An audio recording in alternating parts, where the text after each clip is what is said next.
everybody. It's Abby Glassenberg at Craft Industry Alliance. I hope you're having a fabulous day today. We are moving our member spotlight to this time, which is noon Eastern. We used to do them at 1:30, but due to some scheduling changes, we're moving it permanently to noon Eastern. So you can expect it almost every Wednesday at this time. And today we're going to be talking with one of our longtime members who I love, Melissa Galbraith. Melissa is an embroidery designer, and she's done so much in such a short period of time. It's truly a really impressive business that she's built. So we are going to be talking about her second book. She just wrote a new book that I'll let her tell you, but it's very exciting. She's also written a first book, which I'll let her show you and tell you about as well. And Melissa also designs kits for embroidery, and they come with these sort of like the pattern's already printed, and you can just press it onto the fabric and stitch right through it, and then it dissolves. So it's really easy for people who might be new to embroidery to get involved. So it's very cool, and I'm very excited to have her. In the meantime, while we're waiting for Melissa to join, I will just tell you a little bit about what's going on here at Craft Industry Alliance. So we have a wonderful panel discussion. It's actually next week on November 7th at 1 p.m. Eastern, which is 10 a.m. Pacific. And it's all about sustainability. We have 4 wonderful panelists joining us. We have Rebecca Burgess, who is going to be joining us from Fibershed. Christy Johnson, who's joining us from Mixed Color. That's her business. Rada Weaver from Sewing Through Fog out in San Francisco, and then Lauren Vanell from Madel in Chicago. And all of them are people who really have put sustainability at the forefront of their business. One of our goals with this particular webinar is not to make anyone feel as though, you know, if they haven't really prioritized sustainability so much that there's some sort of shame in that, or make you feel bad. It's really about small steps that can both make your business more green, more sustainable, but also introduce you to new markets and actually grow your business. So I'm pretty excited about that. I think these are 4 wonderful people to share about specific things that they've done in their business to make this happen. And I think you'll leave feeling inspired rather than overwhelmed, or like, introducing sustainable practices might be too expensive or too difficult, or anything like that. Our goal is really to break it down and make it easy, and provide you with small practical steps that you can take to go from where you are now to where you might want to be in the future. So please join us for that. If that sounds interesting to you and you want to hear those wonderful speakers, then I invite you to become a Craft Industry Alliance member.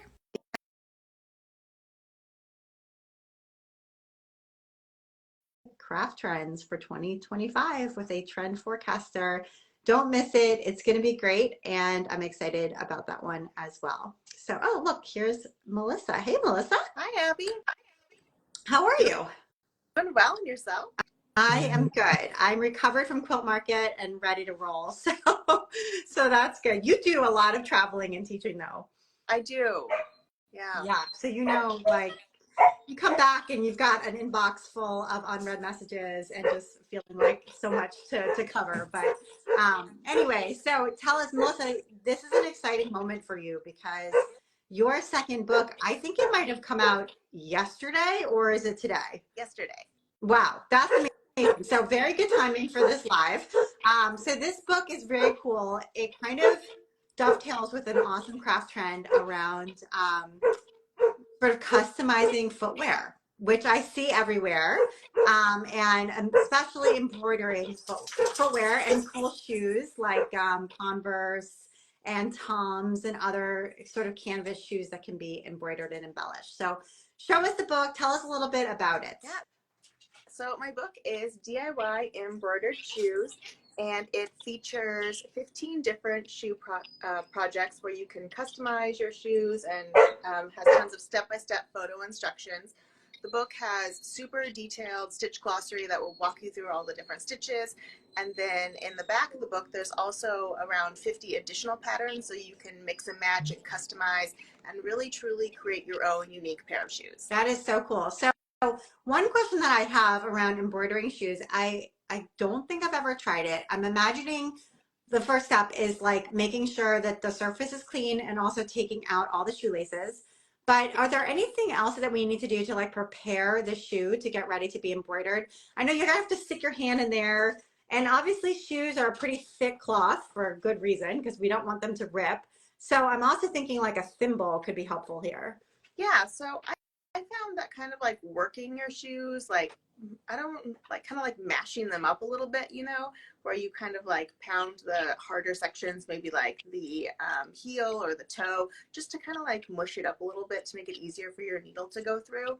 And I actually didn't use one of those traditional thimbles. Like when you think of a thimble, you think of kind of like a Yeah. hard metal one. I actually found that the rubber grippy ones that are also kind of like those, I always think of like them like the jar openers, that Yeah. kind of like grip. Using those to actually pull your needle through instead of pushing is so much easier. Okay. So those are some good tips. You can do this with brand new shoes, but you can also maybe revive a pair of shoes that, you haven't been wearing because maybe they're boring or you're sick of them and make them into something new and exciting that you do want to wear again. Oh, absolutely. Yeah, which is super cool. So what kind of motifs are in your book? I mean, what style are they? Is it mostly florals? Is it something different? So there's kind of a really big selection. I have some samples here that I Oh, can show you. awesome. That'd be great. They're all really nature inspired. So you can see this one has some fun different plants with some little like spider webs in there. Perfect for spooky season. It That really is so covers pretty like a on lot of your black. high tones. Yeah. Um, and then there's also some more like, I wouldn't say simplistic, but like less detailed designs that also play with beads. So you'll get some kind of like trees with the moon and some really fun beaded clouds here. There are definitely flowers. So I have this one that has a similar shoe. So this one is a pair that is not the same. So you can kind of like mix and match and play around here with lots of fun different flowers. And then there's some that are like super filled in, really Oh, colorful. yeah. This one has like a little metallic thread in there, so it gets like some fun, shiny details around the edges of your clouds there. I hope people are like, wow, this is so cool. They're beautiful. Thank you. Yeah, and then we have like a mountain range here that has this really beautiful sunset that plays with variegated thread. So you're using 3 different colors of variegated thread there to really get that great ombre effect. Um, and then also there's like little scenes. So this is like a pond that has a little toad there, and there's like a snail. So some fun, different variety. There's a few different animals, a lot of like nature inspired coming from the Pacific Northwest. So when you did all of these samples, you had to buy a lot of shoes. Yes. Are they all in your size so you can wear them? I thought so, but they're actually not. Oh, okay. So you can't wear any of them or some of them? I can wear some of them. So when I was kind of looking for shoes, this style is actually from the craft store. So like Joann's, Michael's, things like that. They're the like white canvas shoes you can find in like the dyeing, stitching, blank section of the store. Good to know. Some of these other shoes, I really wanted some beautiful colors and fun options here. So I went online and found some kind of like knockoff Converse style shoes. And because they are like more UK sizing, and I think the way they're made, I ordered what I thought was my size, and they're actually like a smidge large. So I'm hoping that, like, since it's getting colder out, I can wear them with thicker socks, but we'll see. Yeah. Okay. This is that is great. And it's great to know too that you can get a pair that's sort of made to be embellished at like a mass market craft store. So that's an option. And then the other types of shoes you recommend are sort of a Converse style shoes. I'm thinking Keds, like the Keds plain white sneaker, maybe Vans. I don't know if you've tried Vans. Yeah, so there are 2 patterns in the book that do more of the like closed toe shoe, like boat deck Van style instead of the lace up style. I will say that is probably the more advanced version of shoe embroidery, just because when you have a lace up shoe, you can really open it up, take out the laces, and get in there, versus a shoe that is like covered on the front, so you can't open it up as much. It's harder to really get in there and then especially stitch in the toe area. Okay, so good to know. Maybe start if you're new with a shoe you can fully unlace and sort of get your hands inside there and control the needle better. And then when it comes to the floss, I don't know, are there any special things to know about selecting the type of floss to use? Are you using pearl cotton, and any treatment to the shoe once it's done? I don't know, waterproofing or anything like that. Yeah, so a lot of the shoes designs in here use a combination of like DMC embroidery floss and then House of embroidery floss, just because they have a really good range of colors and variegation. In general, you just want to look for a color fast thread, so it's not going to bleed when it gets wet. You know, when you're out wearing it, you don't want your thread to get all messed up. Especially reds. Reds can bleed, so watch out. Yeah. And then you can treat them with waterproofing if you want. I don't usually put anything on my shoes, but it really depends on like how you wear your shoes, what environment you're in. My husband is one of those like shoe fanatics and absolutely will treat all of his shoes no matter where he wears them. Okay. So he's like, we're treating them if you're going out. Right. So you kind of decide what to do. And these would also make a cool gift. Like I could see, as a surprise for a friend, for a kid. You buy a pair of sneakers in their size, you embellish them for them and give them something that would really be 100% unique. Oh, absolutely. Or really like special occasions if you wanted like a special pair for like a wedding, anniversary, special things like that. The back of the book also has some like lettering as well, so you could customize it with like initials, dates, and things like that too. Oh, okay. So that's great, right? You could put the date of the special event on there, or the birthday or whatever. And then the book itself would be a cool gift, because you could also do, I'm thinking for the holidays, right? You could do the book. Then you could do like a pack of DMC in multiple colors, which is not expensive to go with the book. Yeah. And then you could even do a pair of shoes if you, felt confident in knowing the person's style and size that went with it. And right there, that's like a kit.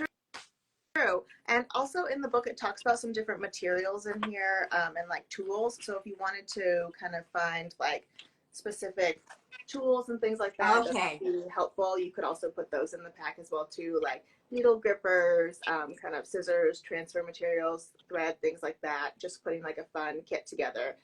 That's all broken down in here, as well as like how to transfer your pattern and yeah, transferring the pattern. So we're tracing it onto, is it like onto Sulky's, I forgot what it's called, but it's like the transfer paper that you can then stick on, stitch, and water soluble, or are you using something different here? So that is one of the transfer methods I cover in the book, and it's my preferred method. You could also use like a carbon paper, where you would stick something like hard under the side of your shoe, put your design on top.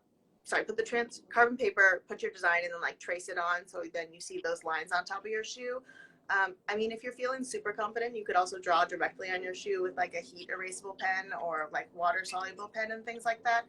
But I think it just depends on your preferred method. Yeah, I love that Sulky product. I think it's great. And there's a couple other companies that make something similar now as well. But it's really kind of nice, because you can even photocopy the pattern directly on there on your printer at home, because it's like an 8.5 by 11 sheet, and then cut it out, stick it on, stitch right through it, soak it in water, and it dissolves, and you're done. So to me, that's the easiest. Absolutely. And in the back of the book as well, where the patterns are, it has like a little QR code that'll take you to a page where you could download. So if you wanted to print them directly, oh, that's cool, and things like that, it makes it so much easier. So that is like, nice. Yeah. Put your stuff on top of the back of the book and try to trace everything. Yeah, 100%. That's super. Okay, very easy. So this is your second book. I don't know if you have your first book on hand. Yeah, let me grab it. Yeah, go grab it. This one is a little battered because I take it to all my workshops, but this is my first book, How to Embroider Texture and Pattern. Super. So, and you do a lot of teaching. I could actually see that book as well as the new shoe book being a good class, whether it's taught by you because we get to have you at the shop or at the meeting, or if a shop wanted to just offer it as a workshop without you there, where everybody gets a copy of the book and, you know, sits down together. Maybe the teacher has embroidery experience, but really it's about sitting together and making it and actually completing the project together in class and getting questions answered and having lots of floss to choose from and good materials to choose from, like you do when you take a class. Oh, absolutely. I'll actually be offering this shoe class next year, so I have a couple dates coming Oh, up. fun. But yeah, I think it would be super fun if anybody wanted to use the patterns in the book and just, Yeah, you know, bring people together to craft. That's my favorite. craft together. Yeah, absolutely. Everyone can just bring a pair of shoes and go for it. So I think that's super fun. So, okay, this book is out now. Where can we get it? So you can find DIY embroidered shoes on my website, mcreativej.com. You can also find it on Amazon. Most bookstores will either have it in stock or will order it for you if you have a bookstore that you absolutely love and want to order from. If you're more of a library person, you can go to your library and see if they have it. If they don't, you could ask them to like do an interlibrary loan or order it, and that's always a good option too. Yeah, absolutely. Well, congratulations to you on all your success. You also on the M Creative J website have lots of other things that people can get. So they can get your books, and they can check out your teaching schedule to see if you might be in their area because you do travel and teach quite a bit. But what else is on there that people can check out? So I have a wide range of nature-inspired embroidery kits. There's beginner, intermediate, and advanced kits that will walk you through all sorts of really cool stuff, from just getting started in embroidery to trying out stump work, to wearable embroidery. I also have a lot of those stick and stitch pattern options. So if you wanted to use some of those on your shoes or embellish other pieces of your like clothing and wardrobe, those are really good options. And then on my website, I also have a really robust blog that has tons of projects and stitch videos and tutorials and product recommendations and things like that. So I try to be a really good resource whether you are purchasing from me or using my content for your own creations. That's great. And embroidery is such a good way to relax. It's portable. You can take it with you while you're waiting in the doctor's office or in the car or at the airport, wherever you're stuck waiting. You can do it in the evening while your family watches shows on TV or whatever it is that you're doing. It's a great way to just sort of be zen and yeah, just kind of forget about all your worries and make something tangible and beautiful. So I think embroidery is great. If you've never tried it, it's actually not hard at all. And the results are really cool. So, so give embroidery a try. I think it's great. And one thing I also have noticed recently about embroidery is that yarn shops will carry embroidery supplies and patterns and books. And so will quilt shops. It's almost like embroidery and maybe cross stitch are like the crossover craft between between the two. I think so, because there's a lot you can do with embroidery, and you could also, you know, do it on your knitwear Yes. or add it to your quilting and things like that. And I think a lot of crafters these days are not like a one craft type of person. They like to dabble and play around. So they might have one main craft. Like for me, it's embroidery, but I'll also dabble in like quilting and like Yeah. drawing and all other fun stuff as well too. Yeah, totally. You can embroider in your knitwear. That was a big trend. I think it's still a trend. You can certainly embroider a quilt block. So it does cross over really well. And I think books and kits are a good way for shops to stock something that's not a huge investment, you know, but is still a way to capture those multi-craftual people and get them excited about something new. And certainly, you know, DIYing your shoes, making something unique is something that a lot of people are interested in right now, especially young people too. So if you're hoping to attract the younger people into your shop, this is a really good way to do that because I think a lot of younger people really want something completely unique and crafting is the best way to get there. So that's awesome. Absolutely. Yeah. Well, Melissa, this has been great. Thank you for being Craft Industry Alliance member. You're also a great source of knowledge in our group about wholesale and all the other things that you do. So we appreciate having you as part of our organization as well. Well, thank you so much. It's been a joy talking to you. All right. Thanks, everybody. And go check out Melissa's book. See you later. Bye.